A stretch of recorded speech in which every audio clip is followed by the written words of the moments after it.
Thanks so much, David, for being with us, and congrats on the new book here. Legendary broadcaster, journalist Sheila Rogers wrote the book.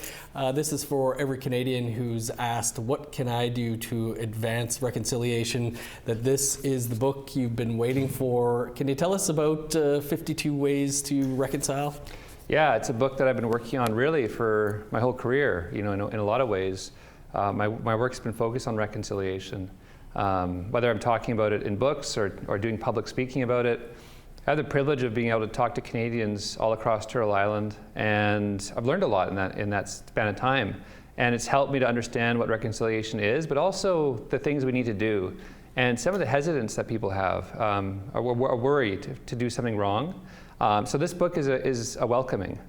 It's a guide, but it's really a way to show people a path that we can walk together towards healing, but also to build a stronger community together. Great idea for a book. Like you say, something that you kind of been working on for a long time. Why did you feel now's the time? Yeah, I think we're at a point in Canada, in Canadian history, where we can go one way or the other. We have really good momentum right now, though. We've been working on this now for over almost a decade or more. The TRC calls to action was a big turning point for us. And I just feel like this book was a book that helped to maybe give people some ideas, because I think there is sometimes a question of what can I do? People know that they should do something, but what they can do is different. And so this book is laid out as a guide. It's 52 things that you can do every week.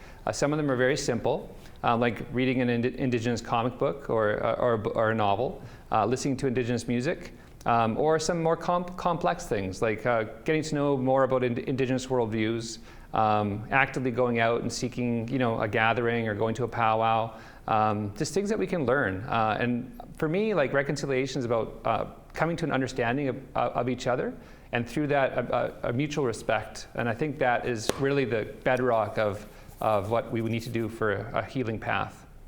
The 52 ways are conveniently listed here on the back of the book. How did you arrive at those?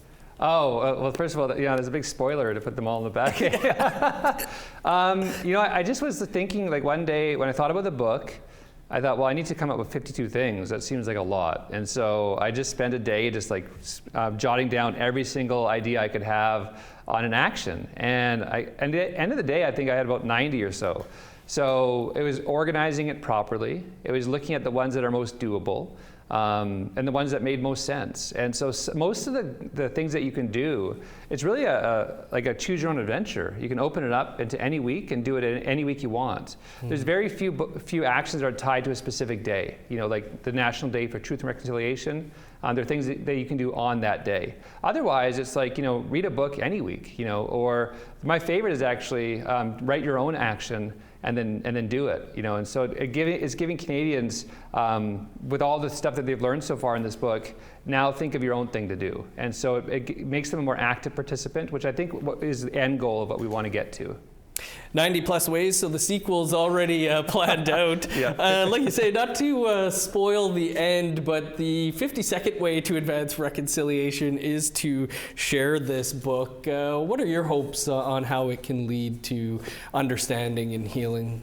Well, I think that's just what it is. What we get from the knowledge that we accrue through the books that we read or the people that we talk to, the relationships that we build. It is sharing what we've learned, and in sharing what we've learned, we teach other people a little bit more. And I think that we're all teachers, and anything that we say or do, we're teaching somebody something. And that teaching can be productive or it can be unproductive. I think that being a productive teacher and teaching something valuable to somebody, especially when it comes to reconciliation, is a really good step forward. David, I don't know where you find the time. Appreciate you pulling yourself away from the typewriter for a few minutes to join us to talk about the book. And an amazing idea. Good luck with the book launch tonight as well. Thanks, appreciate it.